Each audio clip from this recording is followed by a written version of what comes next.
Hello friends, welcome back to Cybernight's Flashpoint. Today we have a hacking tutorial which aims to teach the most important gameplay features when it comes to hacking a Matrix host.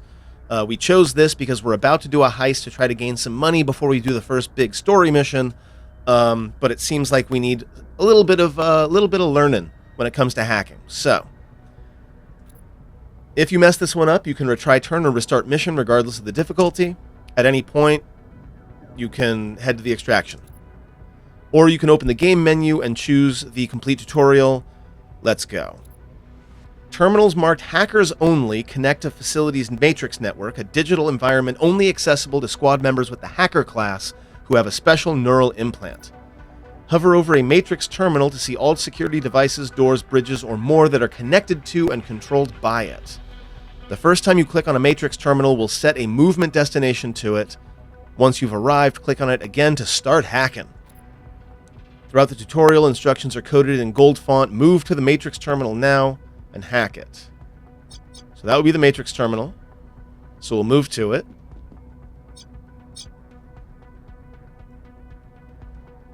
It gives me, looks like, 2 cameras.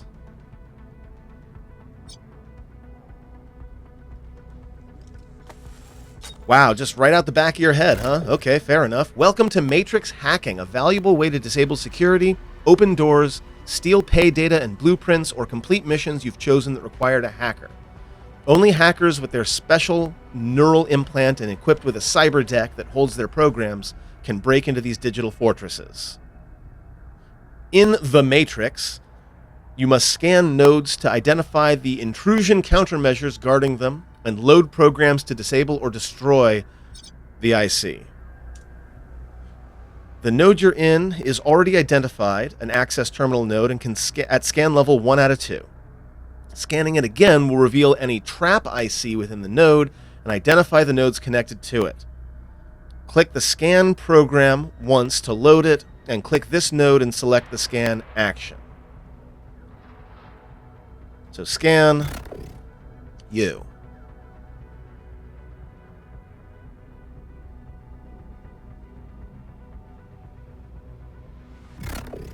Good. Now you know there are no trap IC here. You can see what type of node is next, and most importantly, you can now see a brick wall icon below the node representing what kind of IC it contains. There are 3 types of IC: active, passive, and trap. So active is a radar, passive is a brick wall like this one, and trap is a spider web. You have programs with matching icons that can counter and temporarily disable each type, or attack programs that can destroy any type. Just like in the physical world, your tactics use resources. Loading and using programs take a small amount of Matrix AP. Each program you load also uses up 10? And that's refreshed at the end of the turn and takes up active memory on your cyber deck until program is unloaded. Go ahead and load your sleaze program and prepare to counter the passive IC ahead. Okay, so this is a new and very strange part of the game. Was not expecting this, not gonna lie. So we're gonna load sleaze to here.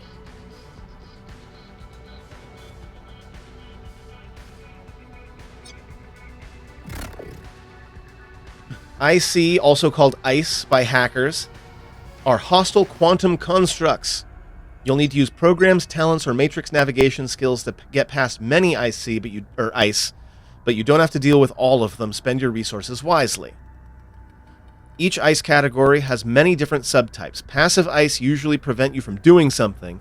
The one in this node is a tar pit and is blocking your ability to connect to other nodes. You're trapped here until you can neutralize this ICE. Your sleaze program can poison a passive ICE's routines and threads, causing it to disable itself until it's restarted by the host. After that, an ICE that has been disabled cannot wake itself back up. However, it can be restarted by other ICE or QSEC escalations, which are covered next. If it's restarted, you may sleaze it again. So it wants me to hack, right? Right.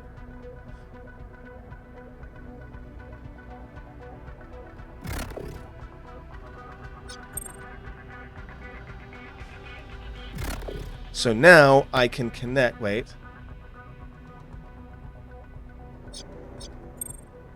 It's giving me the same thing, so I obviously did it wrong.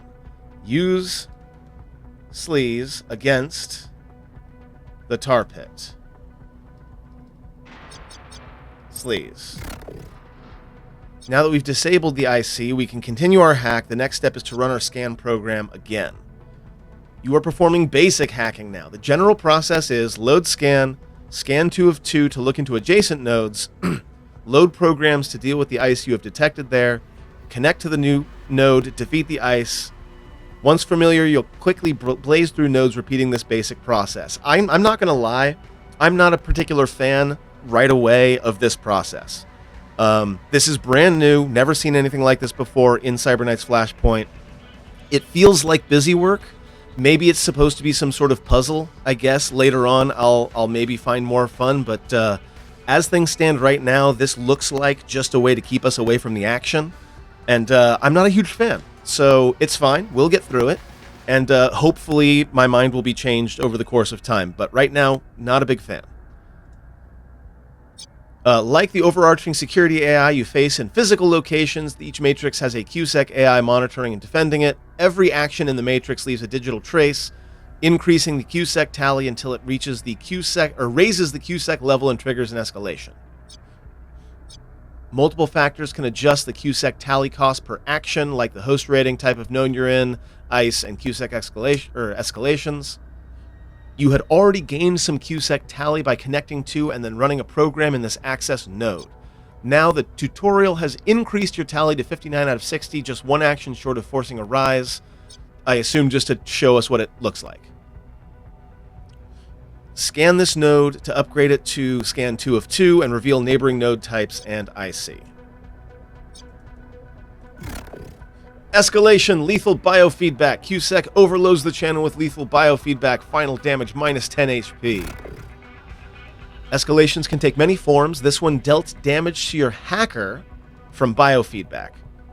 It could be HP, it could be damage to my cyber deck, it could be damage to the connection health. Some talents and cyber deck upgrades can protect you from some amount of damage. Whoops, I missed one. I accidentally double tapped, so I have no idea what that last one said. We can see the results of our scan indicate that the next node is a firewall. It's got this radar icon, which is an active IC. They are more dangerous than passive. Load deception from your cyber deck programs in order to be able to disable the active IC, so we're going to load that up. When you use a program's final charge, it automatically unloads and no longer takes up active memory. If you have enough Matrix AP and 10, or is that IO? I can't tell. It might be IO. I have no idea. You may reload the program to refresh its charges, or use newly freed up active memory space to load a different program. Select the firewall node and use the connect action. Active IC react every time you take an action within the node. Different active ICs react with different abilities. Often the best strategy is to deal with the most threatening active IC first and passive ICE second. If your action disables or destroys an active ICE, it can't react. Disable the buster ICE before it can damage your connection.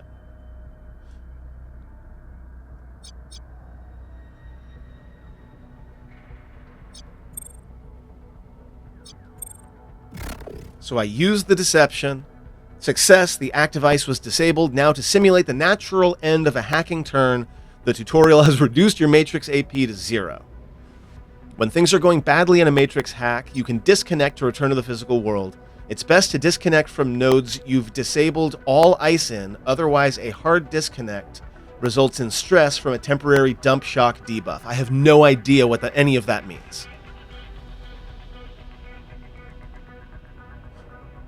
It's time to end your character's action. Your next turn will resume right where you are in the Matrix host. In larger missions with other mercs operating in meat space, your action is interwoven with allies and enemies' real-world turns by initiative order. End your action now and observe how your Matrix AP refreshes. Your 10 buffer IO, I still don't know. This was a bad choice, game designer. I have no idea whether this is supposed to be IO or 10. Buffer empties and any programs you have loaded into... I can't get over how bad of a choice it was. If this is capital IO, that is the worst pair of numbers. It doesn't matter. Anyway. Any active programs you've loaded into active memory stay loaded for the next turn.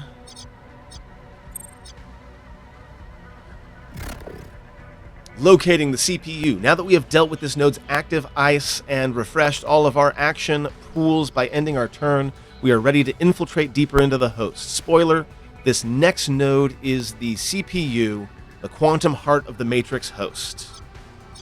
Unlike all other nodes, CPU nodes are scan resistant and may only be scanned from inside the node, not from an adjacent node.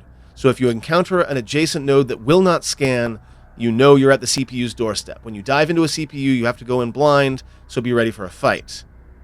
Complete the scan action to bring the firewall node to 2 of 2, but note how this node does not reveal any details, so why would I bother? Why would I bother scanning 2 out of 2? It doesn't matter. Alright, we're scanned. Scan 2 out of 2 and see nothing new? You found the CPU. Ha, it's funny because it rhymes. I am beginning to lose patience with this game, friends. You can also see this indicated in the hacking log. There's only one CPU in a Matrix host. Once inside, scanning a CPU node to level 2 will reveal much of the Matrix host map, upgrading 50% of unscanned nodes to level 1. Spiking the CPU, which is next, will cripple the AI. In addition to your programs, you also have hacker talents trained and upgraded from your class tree, which can be used in the Matrix. The upcoming CPU will be a challenge to prepare. Use both your hard shell and overclock talents now. So hard shell gains a 30 cyberdeck shield, which is temporary health.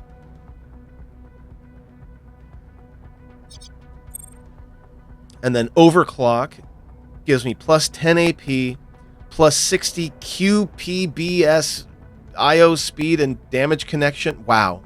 Once again, the deeper I get into this game, and I know it's only been a couple of hours, the more I think that this is not a particularly well-designed game. I feel like there's so much being thrown at me at once, and I've only had one actual mission. I'm getting a little bit overwhelmed at this point, and I'm really smart at stuff like this. Okay, so anyway. We're going to connect to the node. Welcome to the CPU, the tough quantum core of the machine. Your objective is to crush the Matrix host's defense by injecting a virus spike. Oh, I didn't do the other thing.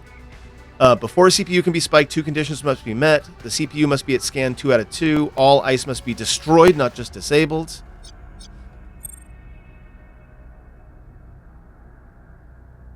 So we'll scan. Load your attack program. Load it. You must pick which ICE you want to attack first. Use your attack program to destroy both. I want to attack the blaster first because it does damage. This one just adds Matrix AP cost. You have destroyed the first IC. Keep going. Use another charge of your attack program to destroy the jammer. Now we can finish scanning the spike. But I have to reload so I can scan the CPU. We're going to go ahead and overclock.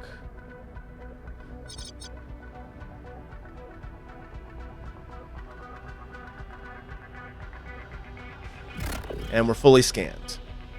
Virus spike prepared. The CPU has been scanned 2 out of 2. All ICEs destroyed with the defenses down. It's time to deploy the spike. Use the spike CPU button to destroy... Yeah. And I got touchdown spike achievement. Spike your first CPU. The viral spike has been deployed into the remote host CPU. My work is done here. The primary objective of the tutorial is now complete. Spiking a CPU reduces the current QSEC level by up to 2 entire levels. As the QSEC tally rises again, it'll skip the next 2 escalations, giving you time to operate with impunity as you loot and hack the rest of the host. Another node type, the APU, Alarm Processing Unit, can also be spiked, reducing the physical world security level by 1. This tutorial host is a simple layout with modest defenses, but more challenging hosts await you. A host's rating indicates how powerful its starting defenses are, what types of ice will already be installed in nodes. Ratings start with the easiest gray and advance to green, yellow, orange, red, and ultra, which is not a color.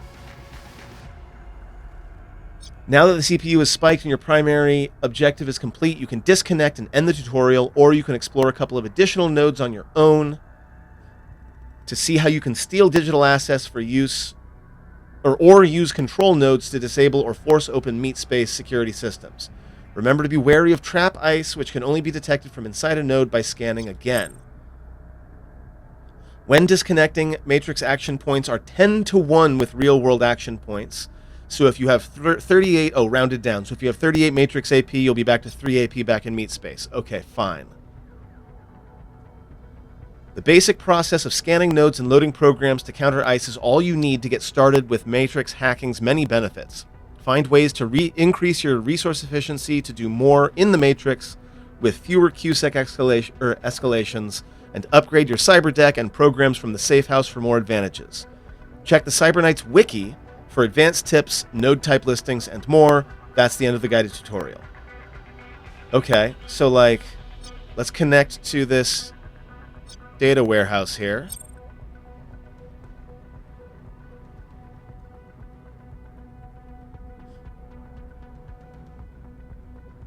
We will sleaze that wall. Scan it again.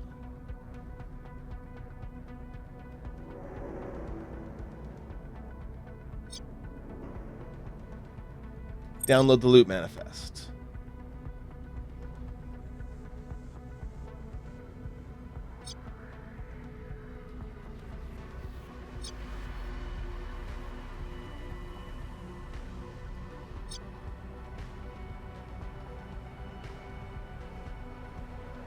Disarm the tripwire. Download the thing.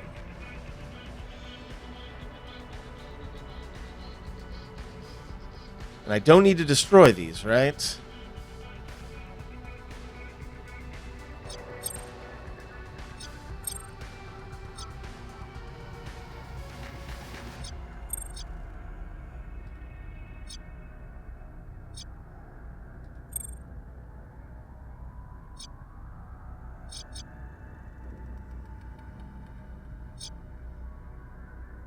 Prevents remote controls until disabled or destroyed. Okay, we're going to end the action. Scan again. Oh, we can hack the camera. So that'll disable the camera.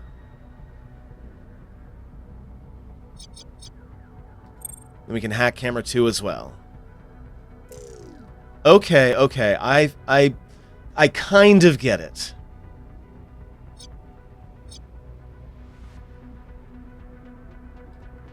And then if I wanted to, destroy this locker, I could attack it, and that'll destroy it.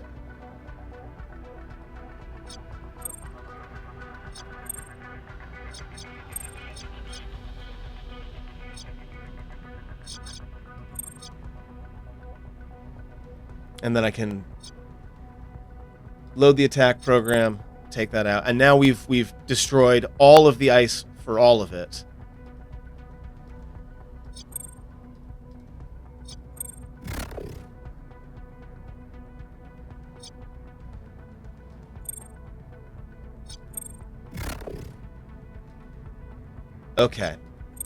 Okay, well, I guess I understand.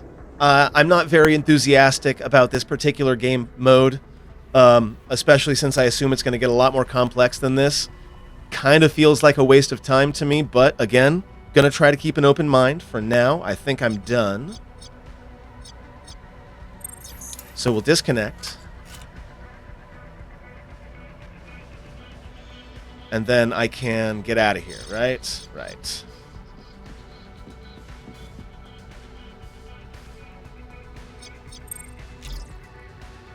All right, find me a real system I'm ready to hack. Okay. Fair enough.